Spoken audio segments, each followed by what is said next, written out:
Primeira coisa, você precisa ter claro qual é o teu nicho. Wendel, o que significa nicho? Nicho é assunto. Sobre o que você fala.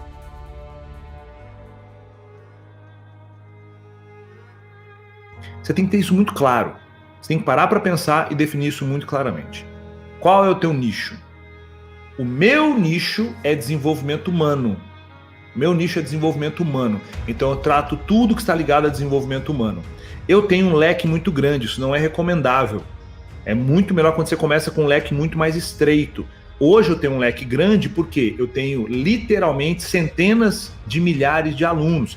Eu tenho 16 anos na estrada. Mas quando você começa, você tem que ter um único assunto, um assunto muito nichado, muito focado e muito claro.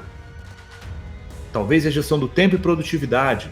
Talvez gestão do tempo e produtividade para mulheres, que tem nuances de diferença, ou para gerentes, tem nuances de diferença. Qual é o teu assunto? Você precisa ter claro qual é o teu assunto. Porque sem essa clareza, você vai atirar para todos os lados, e atirando para todos os lados vai ser complicado. Ah, Wendel, mas você parece que você atira para todos os lados, mas você não sou eu. Lá no começo eu tinha um assunto muito claro, eu rentabilizei com um assunto muito claro. Wendel, qual era o assunto que você mais falava lá no começo, quando você começou? Gestão do tempo, foco e produtividade. Era o assunto que mudou minha vida, era o assunto que me salvou pessoalmente. Então eu falava exatamente disso. Depois eu fui vendo que eu queria usar a gestão do tempo para poder melhorar a qualidade de vida como um todo. E eu fui cada vez mais abrindo esse leque. Mas eu demorei para abrir esse leque uma década. Uma década para abrir esse leque. Então você tem que ter um nicho, um assunto. Então nicho significa o quê? O assunto que você fala. Não fica muito assim, mas será que eu falo de a saúde com foco em alta performance? Não, qual é o seu assunto? Você quer falar sobre o quê? Qual é o seu assunto? Isso tem que estar muito claro para você.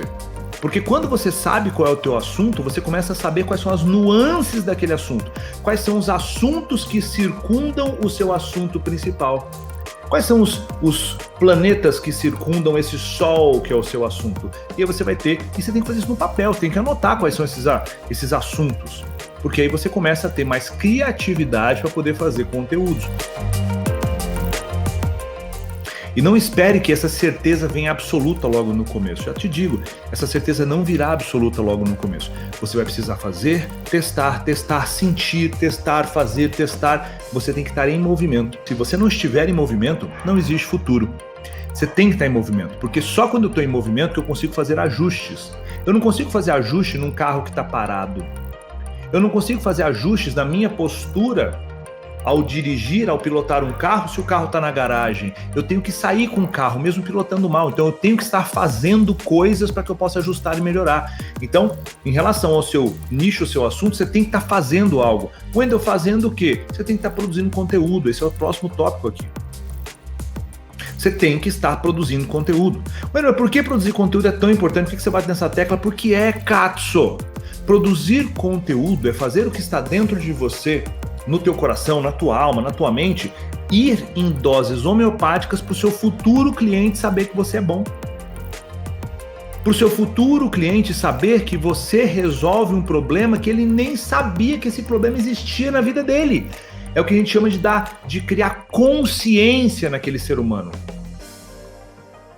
Muitas pessoas não sabem que tem determinado problema na vida porque elas convivem com aquele problema há tanto tempo. Quando essas pessoas veem um conteúdo seu, um post com textão escrito, um carrossel com várias imagens no Instagram, quando você posta várias fotos no Instagram juntas assim, né, várias imagenzinhas com textos, quando você tem um Reels, quando você faz uma live, aquilo aumenta o nível de consciência e a pessoa começa, cacete, eu tenho um problema, caramba, eu tenho um problema. Então muitos de vocês estão assim, eu não tô afim de fazer conteúdo, não tô afim de pensar no meu nicho, mas eu quero ganhar dinheiro. Isso é uma desgraça, você tem que fazer dinheiro. E exige esse esforço de você produzir conteúdo, porque o conteúdo faz inúmeras coisas. A produção de conteúdo, todo santo dia, faz com que as pessoas considerem você uma solução para o problema que elas têm. Faz as pessoas saberem que elas têm um problema, porque a maior parte das pessoas não tem consciência de que tem um problema. Faz as pessoas criarem senso de urgência, porque elas veem o seu conteúdo e veem o quanto aquele seu conteúdo resolve uma dor, que elas estão tendo aquela dor, ela fala, cara, se de graça é isso, se de graça eu já estou aprendendo isso, imagina o pago. O conteúdo gera isso. Só que se você não produz conteúdo e você quer pular para as próximas etapas, que é, por exemplo, fazer oferta, vender e lançar alguma coisa, simplesmente não vai funcionar. Então, produção de conteúdo gera um imã. As pessoas colam em você quando você produz um conteúdo. E eu estou dizendo o seguinte, é produzir um conteúdo, eu nem estou usando o termo que deveria vir depois, que é um conteúdo muito bom, tá? O conteúdo muito bom não tem que vir agora, tem que vir alguma porra de um conteúdo. Se você não tiver nenhum conteúdo, não terá um conteúdo bom lá na frente. Os meus primeiros conteúdos lá atrás eram muito ruins, mas era o que eu conseguia produzir. Ah, Wendel, mas eu queria produzir uma coisa como você. Impossível, meu amigo. Não dá pra você fazer isso agora. Você vai produzir um conteúdo talvez igual ou melhor que o meu daqui 1, 2 ou 3 anos. Você tem que fazer um conteúdo ruim para começar. Ah, mas eu quero correr igual o Usain Bolt. Não, você tem que começar dando a volta na quadra, quase morrendo, porque você é sedentário. É assim que você começa. E aí talvez daqui a alguns anos você esteja batendo o Usain Bolt na corrida nos 100 metros rasos. Mas você tem que começar. E aí, produção de conteúdo é crucial para isso.